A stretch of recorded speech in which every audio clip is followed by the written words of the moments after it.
On reçoit aujourd'hui Karine Drolet, elle est directrice du réseau des groupes de femmes de Chaudière-Appalaches qui ont fait, le réseau a fait paraître, dans le fond, la deuxième mise à jour de l'état de situation sur la pauvreté des femmes en Chaudière-Appalaches.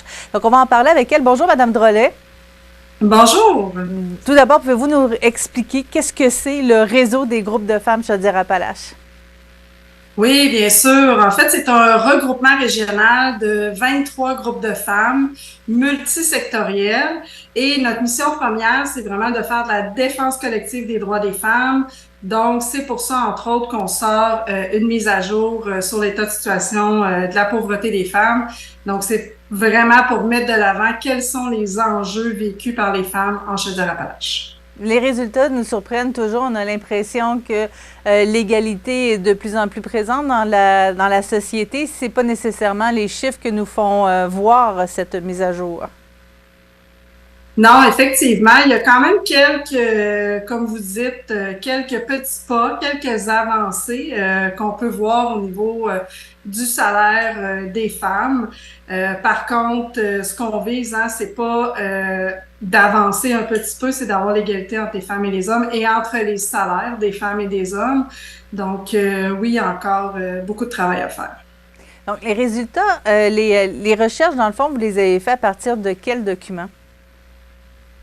Oui, en fait, on a travaillé beaucoup à partir de Statistique Canada. Donc, évidemment, faut dire que c'est un document, un troisième document qui a été écrit dans un contexte post-pandémique. Donc, évidemment, on sait tous et toutes que la pandémie a exacerbé différents enjeux sociaux, économiques, autant pour les hommes que pour les femmes. Mais il y a certaines choses, plus particulièrement pour les femmes, là, qui sont ressorties avec cette deuxième mise à jour. Donc, vous avez parlé du salaire. Peut-être qu'on peut en dire un peu plus sur le salaire médian des femmes qui a quand même changé, là. Oui, effectivement. En fait, le salaire médian, puis on parle de la mesure médiane, là, justement, avant, on parlait de moyenne. Maintenant, il va avec la mesure médiane pour avoir une vision plus juste au niveau de l'écart entre les femmes et les hommes. Donc, oui, ça a progressé. Les femmes en Chaudière-Appalaches sont à 88% du salaire des hommes. Donc, on parle d'un salaire médian de 50 000 par année.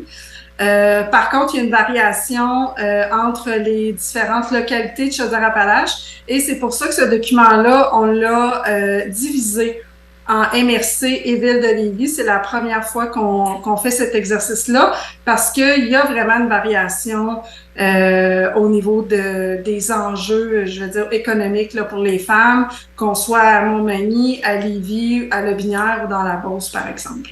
De quelle façon est-ce qu'on voit la différence? Est-ce qu'elle est si marquée d'un endroit à l'autre? Ben, en fait, ça dépend des enjeux, je dirais. Par exemple, à Montmagny, pour dire un point positif, c'est l'endroit où l'écart est le moins élevé entre le salaire des femmes et des hommes. Donc, on parle là, les femmes gagnent 93% environ du salaire des hommes. Donc, c'est quand même important de le mentionner. Mais par contre, il y a des régions où ce n'est pas le cas. Mais il y a aussi d'autres enjeux qu'on observe, là, entre autres au niveau, par exemple, du logement. Donc, entre autres, j'ai parlé encore une fois là, de Montmagny-Lillet. Donc, c'est l'endroit où, entre autres dans Lillet, où le salaire des femmes a le moins augmenté, mais où la variation du prix des logements et des habitations ont le plus augmenté. Donc, on se retrouve vraiment avec un écart important entre le salaire des femmes et le coût des loyers et des maisons, par exemple. Évidemment. Mais Aussi. également... Oui, allez-y. Oui, pardon. Allez-y. Allez. Pardon. Mais également, c'est ça, il y a d'autres enjeux, par exemple, au niveau, on sait que Chaudière-Appalaches et ailleurs, c'est aussi une population qui est vieillissante.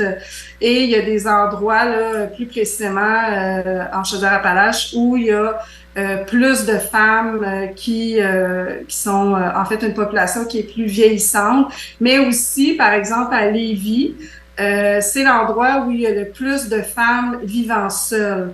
Donc, on serait porté à croire, là, étant donné que c'est une ville où ça bouillonne, où il y a beaucoup d'activités, mais c'est quand même l'endroit où il y a le plus de femmes qui vivent seules. On parle des familles aussi, des familles monoparentales. On dit qu'en 2021, il y avait 68,84 des familles monoparentales qui avaient une femme comme chef de famille. Est-ce que c'est un chiffre qui a lieu aussi pour les régions de Montmagny et de Lillet?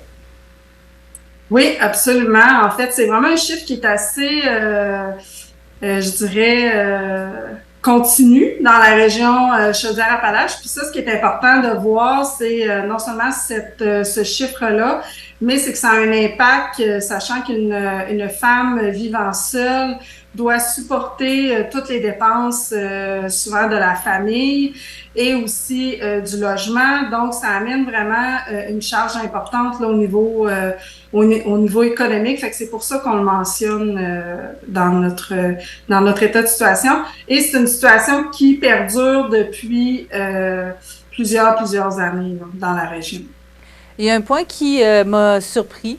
C'est le point où on nous dit qu'il y a des femmes sans domicile fixe. Il y a de l'itinérance dans la région. Oui, absolument. Puis, comme on disait avant l'entrevue, on n'a pas beaucoup d'informations parce que, en fait, on en entend parler de plus en plus dans les médias. Par contre, la réalité des femmes, elle est un peu plus particulière parce que l'itinérance, elle est souvent cachée. Donc, souvent, les femmes ne veulent pas perdre la garde de leurs enfants également. Donc, elles vont souvent, ce qu'on dit, squatter, excusez-moi l'anglicisme, des différents endroits. Donc, elles vont être dans leur voiture, elles peuvent être chez des amis, elles peuvent avoir une chambre pour quelques semaines, quelques mois. Donc, c'est vraiment des situations qui sont difficiles à quantifier, je dirais, puis à mettre des statistiques sur la situation. Est-ce que c'est un travail qui sera fait prochainement, d'essayer de trouver ces femmes-là et de sortir des statistiques? Oui, effectivement.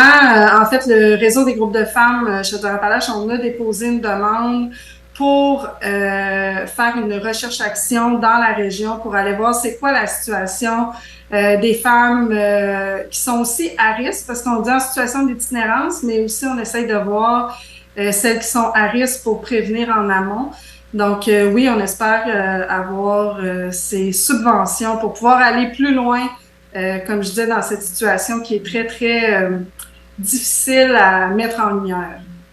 Karine Drolet, je veux qu'on revienne sur l'emploi des femmes, parce qu'on disait, bon, dans la région de Montmagny, ça va bien. La différence entre le salaire homme et le salaire femme est quand même... on est presque à parité, là, du moins, il y a encore du travail à faire, mais c'est une des régions où ça va le mieux, de ce côté-là. Mais au niveau des postes de cadre supérieur, au niveau des postes de pouvoir, est-ce que les femmes sont là? Bien, en fait, c'est bien que vous le mentionnez parce que elles ne sont pas là. En fait, elles sont là environ 25% dans la région. Mais pour Montmagny, précisément, c'est là où il y a le plus bas taux de femmes cadres. Donc, c'est quand même important à mentionner. Puis, malgré le fait que des femmes, même en fait, je voudrais dire, même dans les emplois ou dans les secteurs d'emploi où les femmes sont le plus présentes, elles sont quand même en minorité en termes de cadres dans ces secteurs-là. C'est un état de situation qui nous fait réagir que les choses changent, mais pas aussi vite qu'on le voudrait. Donc, merci beaucoup, oui. Karine Drolet, de nous en avoir dit davantage aujourd'hui. Merci à vous de vous intéresser à ce qu'on fait. Merci beaucoup. Alors, Mme Drolet, elle est directrice du réseau des groupes de femmes Chaudière-Appalaches. On parlait de la deuxième mise à jour de l'état de situation sur la pauvreté des femmes en Chaudière-Appalaches.